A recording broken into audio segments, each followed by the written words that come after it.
2017లో సమంత నాగచైతన్యల పెళ్లి జరిగింది. 2021లో విడాకులు తీసుకున్నారు. ఇది అందరికీ తెలిసిన విషయమే. పైగా పెళ్లి డేట్, విడాకుల డేట్ చెప్పమన్నా కూడా చెప్పేవాళ్ళు బోలెడు మంది.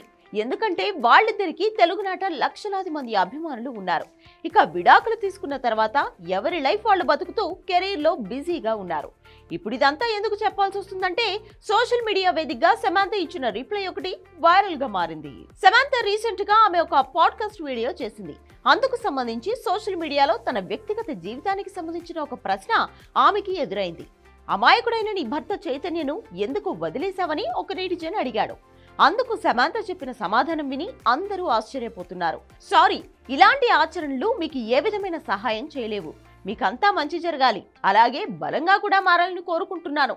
మీ జీవితం గురించి మీరే ఆలోచించుకోవాలి. ఇతరుల వ్యక్తిగత విషయాల గురించి ఎక్కువగా ఆలోచించేంత తక్కువ మనసుతో ఉండకూడదు అని కూడా చెప్పింది. వాస్తవానికి సమంత ఎప్పుడూ కూడా ఇంత కూల్ గా రిప్లై ఇవ్వదు. చైతో విడాకులు తీసుకున్న దగ్గర నుంచి తనపై ఎన్నో ఆరోపణలు వచ్చాయి. వాటన్నింటికీ గట్టిగానే కౌంటర్ ఇచ్చింది. కానీ ఇప్పుడు కూల్ గా సమాధానం ఇవ్వడం ప్రాధాన్యత సంతరించుకుంది.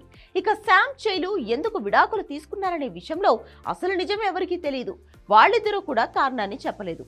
అందరూ రకరకాలుగా ఊహించుకుంటూనే ఉన్నారు. చై ప్రస్తుతం తండేల్ అనే మూవీ చేస్తున్నారు. సమంత సిటాడెల్ అనే వెబ్ సిరీస్ లో చేస్తుంది.